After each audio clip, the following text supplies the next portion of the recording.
There's a popular saying in the health and wellness space that goes something like this.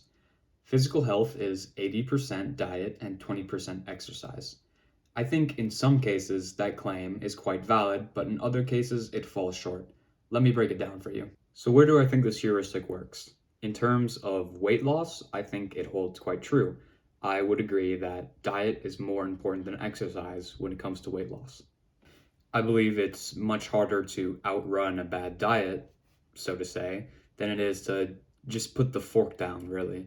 I think calorie manipulation is the name of the game for weight loss. I know it's only my personal experience, but when I lost over 40 pounds, I hardly moved at all. The only time I'd ever exercise is walking around to do everyday stuff. I'm not proud of it because it means I have lost a lot of the muscle I had from just having to carry around a heavier body, but it worked, and I did achieve my goal of weight loss by doing nothing but calorie manipulation. When I started losing weight, I was 180 pounds and eating around 1,600 to 1,700 calories a day. Now I weigh about 138 pounds and I'm eating anywhere from 2,400 to 2,600 calories a day. So what's the point in bringing this all up? What I'm trying to say is that no matter your metabolism, your weight, or your activity level, if you want to lose weight or if you want to gain weight, you need to either be in a calorie deficit or you need to be in a calorie surplus. And to end this whole diet part of the video, I just want to say, don't get it twisted. Strength training is very important on a diet. It will help you maintain most of, maybe even gain a little bit of muscle mass. And that's really important because when I lost a lot of my weight, I kind of just ended up looking skinny fat like a twig because I didn't work out at all. My muscles had no reason to stick around. I wish I took that extra 20% effort on exercise and, maybe went for an extra couple walks or lifted once or twice a week so that I could, one, maintain most of the muscle that I lost, and two, progress the diet more as it got harder. I maintained the 1,600 to 1,700 calories throughout the entire 10 months I was losing weight. So inevitably, as your metabolism adapts, I started losing weight slower and slower. It started out at about 2 pounds a week and it got down to about half a pound a week.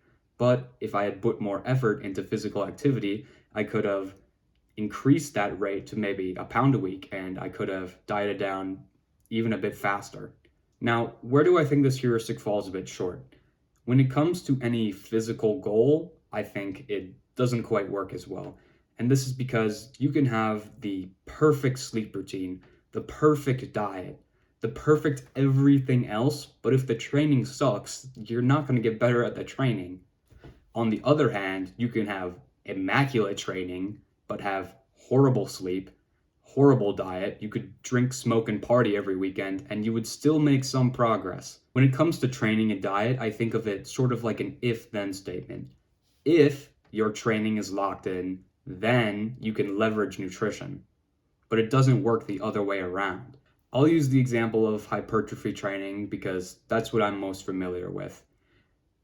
I have been leveraging nutrition through bulking and cutting cycles pretty much, albeit not in the traditional bodybuilder sense, but still bulking and cutting for like the past year and a half, something ridiculous like that. However, I think I'm able to take advantage of the surplus because at this point in my training career, I'm certainly not an expert, but I think I have the fundamentals like form, effort, consistency, and programming for myself pretty much down to a T.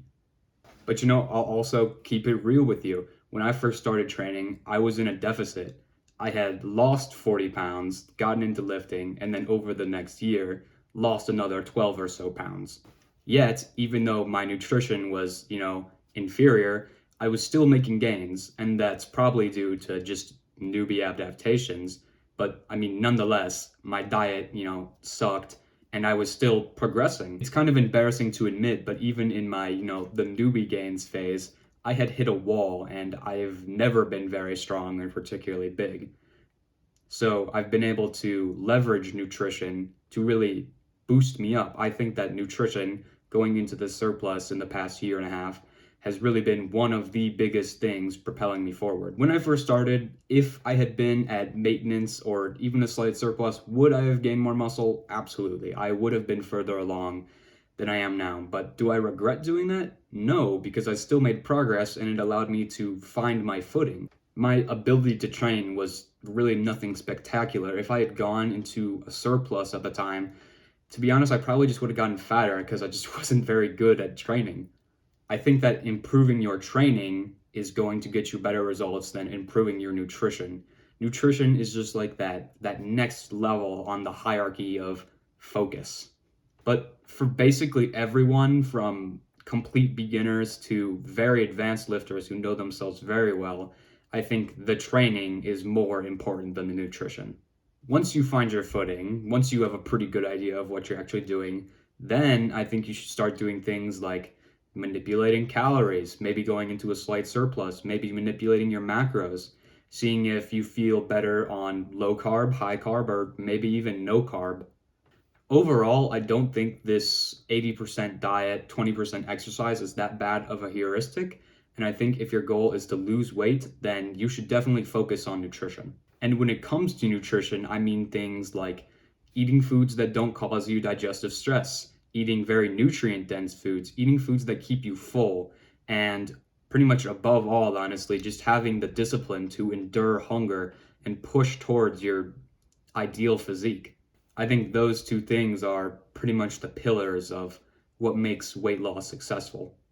And whether you want to achieve those things, plus a calorie deficit, of course, that is the most important thing, with lots of movement or not so much movement, technically, in theory, does not matter. But I think you should experiment. Maybe you find that, walking a lot and being able to eat more food really just helps you stay consistent. Or maybe, like me, you'll find that just solely focusing on the calorie number, basically not moving at all, is the way you'll be successful. And finally, I just want to make clear that diet and exercise are inherently extremely connected.